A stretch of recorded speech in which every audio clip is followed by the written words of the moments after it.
एक समय की बात है। छोटे से गांव में रीना नाम की एक युवती रहती थी।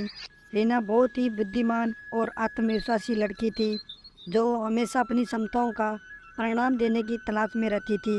वह अपने बुद्धिमानी पर बहुत गर्व करती थी और उसे सब चीज़ों का ज्ञान था, इसका दावा भी करती थी। एक दिन एक बुजुर्ग दादी ने रीना को अपनी बुद्धिमानी का परिचय देने को कहा। बेटा, मैं तुम्हें 3 सवाल पूछूंगी और अगर तुम उन सवालों का जवाब नहीं दे पाई तो तुम्हें मेरे लिए एक काम करना होगा।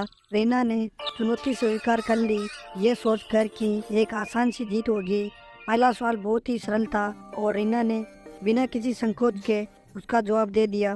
दूसरा सवाल थोड़ा मुश्किल था, लेकिन रीना ने उसका भी सही जवाब दे दिया। तीसरे सवाल में दादी ने रीना से जीवन के सबसे महत्वपूर्ण चीज का पता लगाने को कहा।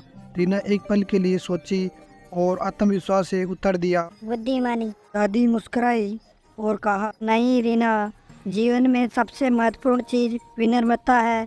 विनम्रता के बिना बुद्धिमानी कुछ नहीं होती। रीना चौंक गई।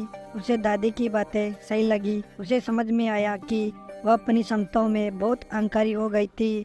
उस दिन से रीना ने संकल्प लिया कि वह दूसरों के प्रति विनम्र और सम्मानपूर्ण आचरण करेगी। उसने सीखा कि जीवन में बुद्धिमानी के अलावा भी अन्य चीजें महत्वपूर्ण होती है और सफलता बुद्धिमानी, मेहनत और विनम्रता को एक साथ प्रयोग करने से मिलती है। यह भी सीखा कि कभी किसी को भी अनदेखा नहीं करना चाहिए, क्योंकि सबसे बुद्धिमान लोग हमें महत्वपूर्ण सीख दे सकते हैं। इस कहानी से हमें यह सीख मिलती है कि विनम्रता एक आवश्यक गुण है जो व्यक्ति को वास्तविक सफलता हासिल करने में मदद करता है। बुद्धिमत्ता और ज्ञान महत्वपूर्ण होते हैं, लेकिन ये सब कुछ नहीं होते और व्यक्ति को अपनी क्षमताओं में बहुत अहंकारी और आत्मविश्वासी नहीं होना चाहिए।